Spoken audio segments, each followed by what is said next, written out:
અહીં એક કથા સંભળાવે છે. તુંગભદ્રા નદીના કિનારા ઉપર એક આત્મદેવ નામે બ્રાહ્મણ રહે છે. બ્રાહ્મણ સ્માત અને સ્રોત કર્મ કરે છે, કર્મકાંડમાં નિપુણ છે, બહુ પવિત્ર છે બ્રાહ્મણ.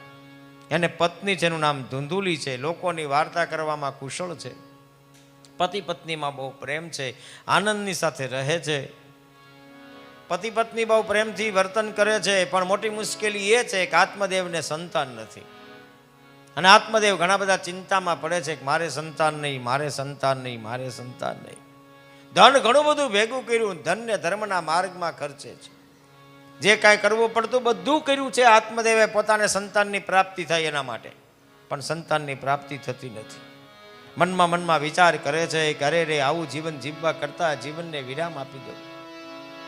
તપ કરવા માટે જાઓ, પરમાત્માને પ્રસન્ન કરું, ભગવાન માગવાનું કહે ત્યારે ભગવાનની આગળ માગણી કરું કે મને સંતાનની પ્રાપ્તિ થાય. આત્મદેવ સરોવરના કાંઠે જઈ તપશ્ચર્યા કરે છે.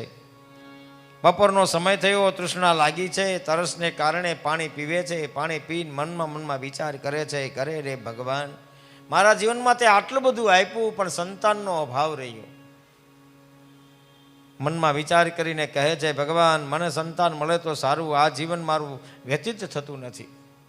સંન્યાસીના દર્શન કરે છે, સંન્યાસીની પાસે જાય છે, સંન્યાસીને પ્રણામ કરે છે. સંન્યાસીએ ચહેરો જોઈ અને પૂછ્યું કે કેમ આટલો બધો ઉદાસ છે? વદત્વમ સત્વરમ મય્યમ સ્વસ્ય દુઃખસ્ય કારણમ.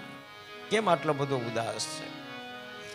ત્યારે કહે છે દિગજીવિતમ પ્રજાવીનમ દીર્ઘગૃહમ ચ પ્રજાવિના દીર્ઘધનમ ચાનપત્યસ્ય દીર્ઘકૂલમ સંતતિ.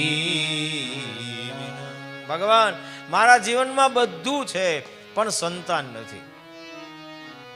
હવે સંન્યાસી હતા, સંન્યાસીની પાસે તો શું હોય, એટલે સંન્યાસી સમજાવે છે મુચ્ચ જ્ઞાનમ પ્રજારૂપમ બલિષ્ઠા કર્મણો ગતિ વિવેકમ તુ સમાસાદ્ય ત્યજ સંસાર વાસના શૃણુ વિપ્રમયા તે અદ્ય પ્રારબ્ધમ તુ વિલોકિતમ સપ્ત જન્માવધિ તવ પુત્રો નેવ ચ નેવ ચ.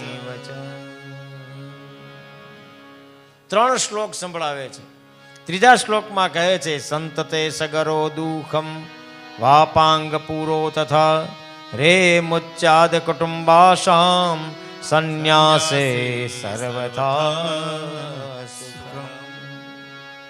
પહેલા શ્લોકમાં જ્ઞાન સમજાયું. મુચ્ચ જ્ઞાનમ પ્રજારૂપમ બલિષ્ઠો કર્મણા ગતિ. કર્મની ગતિ શ્રેષ્ઠ છે. વિવેકને જગાડ. જય હો. સંતાનની પ્રાપ્તિથી પુણ્યની પ્રાપ્તિ થશે એવું નથી. બીજા શ્લોકમાં વર્ણન કરીને કહે છે કે મેં તારા ભાગ્યની રેખા જોઈ છે અને તારા મસ્તક ઉપર મને જોતા ખ્યાલ આવે છે કે એક જન્મ નહીં પણ 7 જન્મ સુધી તને સંતાનની પ્રાપ્તિ નહીં થાય. અને ત્રીજા શ્લોકમાં થોડા ડરાવે છે અને સમજાવે છે સંતાનની પ્રાપ્તિ કરવા માટે રાજા અંગે યજ્ઞ કર્યો અને અંગના યજ્ઞના પરિણામ સ્વરૂપ એને ત્યાં પુત્ર થયો વેન. પિતા અને પુત્રની વિચારધારા બદલી.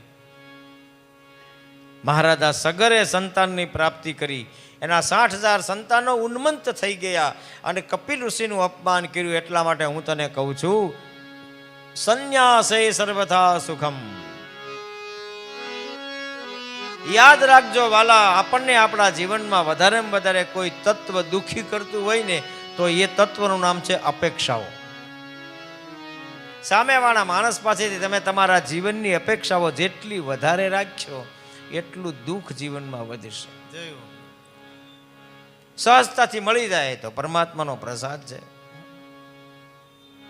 જેટલી અપેક્ષાઓ, તમે ઘરે જાઓ અને ઘરે અપેક્ષા રાખીને ગયા, દરવાજામાં આપણી ઘરવાળી ઊભી હશે, આરતીની થાળી લઈને ઊભી હશે, પાણીનો ગ્લાસ લઈને ઊભી હશે, આપણે જાશું આપણા બૂટ કાઢશે, આપણા મોજા મૂકશે, આપણો કોટ કાઢશે, પાણી પાશે, જમવાની તૈયારી કરી હશે, ગરમા ગરમ રોટલી આપણને આપશે.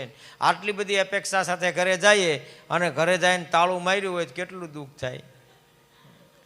એ કરતાં મનમાં જેવું નક્કી કરીને જઈએ ને ઘરે જશું તો તાળું માર્યું હશે, આપણા ઘરના ક્યાંય કીટી પાર્ટીમાં ગયા હશે અને પછી જઈએ તો આપણને દુઃખ ન થાય. હું તમને સામાન્ય એક્ઝામ્પલ એટલા માટે આપું છું કે આપણને સમજાય જેટલી અપેક્ષા જીવનની અંદર આપણી મોટી એટલું દુઃખ આપણા જીવનનું વધારે. હું અહીંયા બેસું ને એવું સમજુ બધાય કથા મારી આમ અવાજ કર્યા વગર સાંભળશે તો મને દુઃખ થાય ને. મારી મેન્ટાલિટી એવી હોવી જોઈએ કે આમાં 5 જણા શાંતિથી સાંભળશે ને 15 જણા વાતો કરશે. મને માનસિક તૈયારી રાખવી પડે ને મારે, તો મને દુઃખ ન થાય. તમે એવી અપેક્ષા રાખો કે ના શાસ્ત્રીજી છે કથામાં બોલાવ્યા છે એટલે અડધો કલાકે આપણને એકાદી વખત તો કીર્તન કરાવશે અને ન કરાવું તો તમને દુઃખ થાય.